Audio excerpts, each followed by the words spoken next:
Indian super league തീർന്നു എന്ന് കരുതി ഇന്ത്യൻ ഫുട്ബോളിന്റെ ഓളം പൂർണ്ണമായിട്ടും അവസാനിച്ചില്ല എന്ന് വേണം മനസ്സിലാക്കാൻ. കാരണം ഒട്ടുമിക്ക ടീമുകളും സൂപ്പർ കപ്പിന് വേണ്ടിയിട്ട് വളരെ ഹാർഡായിട്ടുള്ള തയ്യാറെടുപ്പ് തന്നെയാണ് നടത്തിക്കൊണ്ടിരിക്കുന്നത്. കേരള ബ്ലാസ്റ്റേഴ്സിന്റെ തയ്യാറെടുപ്പിനെ കുറിച്ച് ഞാൻ കൂടുതൽ തള്ളി മറിക്കുന്നില്ല. ഏതായാലും ഓൾ ഇന്ത്യ ഫുട്ബോൾ ഫെഡറേഷന്റെ സെന്റർ ഓഫ് എക്സലൻസ് കൊൽക്കത്തയിലാണ് സ്ഥിതി ചെയ്യുന്നത്. അവിടെ ചില ടീമുകൾ തമ്മിച്ച് വളരെ കഠിനമായിട്ടുള്ള പരിശീലന പരിപാടികൾ തന്നെയാണ് നടത്തിക്കൊണ്ടിരിക്കുന്നത്.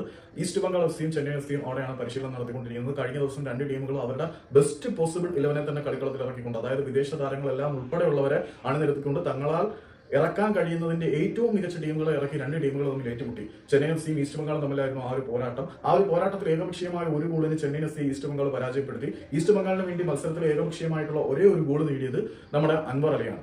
അപ്പം പറഞ്ഞു വരുന്നത് എന്താണെന്ന് വെച്ചാൽ 4 മത്സരങ്ങൾ വിജയിച്ച് സിമ്പിൾ ആയിട്ട് ബ്ലാസ്റ്റേഴ്സിന് സൂപ്പർ കപ്പ് അടിക്കാം എന്നുള്ള പ്രതീക്ഷയൊന്നും വേണ്ട. കാരണം ഒട്ടുമിക്ക ടീമുകളും വളരെ ശക്തമായിട്ടുള്ള തയ്യാറെടുപ്പ് തന്നെയാണ് നടത്തിക്കൊണ്ടിരിക്കുന്നത്.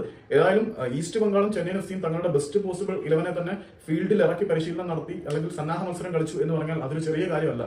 സോ ഇന്ത്യൻ സൂപ്പർ ലീഗിന് പുറമെ സൂപ്പർ കപ്പിനും തീപാറുന്ന പോരാട്ടങ്ങൾ നമുക്ക് കാണാൻ കഴിയും.